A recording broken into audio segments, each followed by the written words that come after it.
At noon, we got the biggest noon game of the day. We got number 3 Texas, who's 1-0, traveling to number 10 Michigan, who's 1-0. Texas favored by 7.5 points on Fox. Again, biggest game of the day.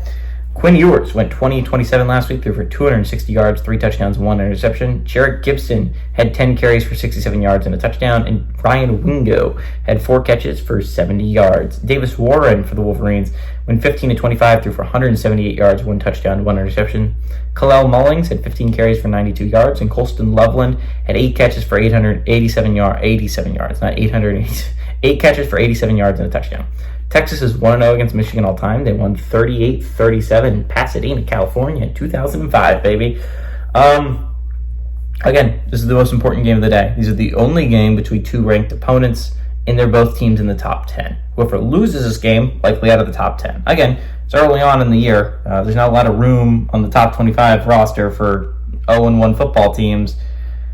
Maybe 1-loss football teams is what I'm saying. Is again, like top 25, there's a lot of 1-0 football teams out there. There's going to be a lot of 2-0 football teams after this week.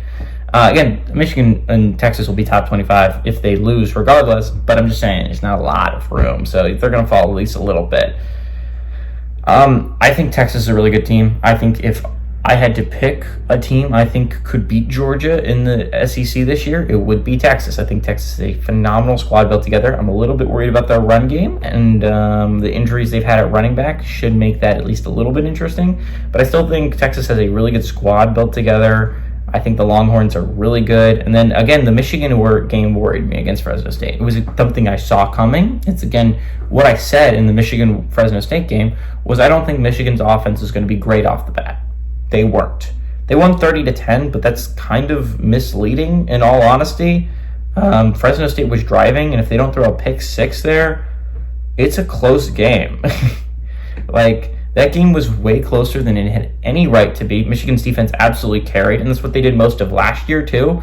But I think it's more obvious this year because of how nothing the Michigan offense is, because you are without a guy like J.J. McCarthy, because you're without a running back like Blake Corum, and because you're without a receiver like Roman Wilson. Again, Colston Loveland's a beast, but those 2 other things I mentioned are very big issues. I think Texas has a really good offensive squad built together. I think Michigan has a good defensive squad, but I think Texas eventually is going to wear down the Michigan defense because of how good their offense is, and I just don't know if Michigan's offense is going to be able to do much. I think this is a very easy win for Texas. Maybe I'm wrong. Maybe the big house really changes things, but I like Texas to run up and down that football field. I don't think this game's going to be all that close. Give me Texas to win and cover at home.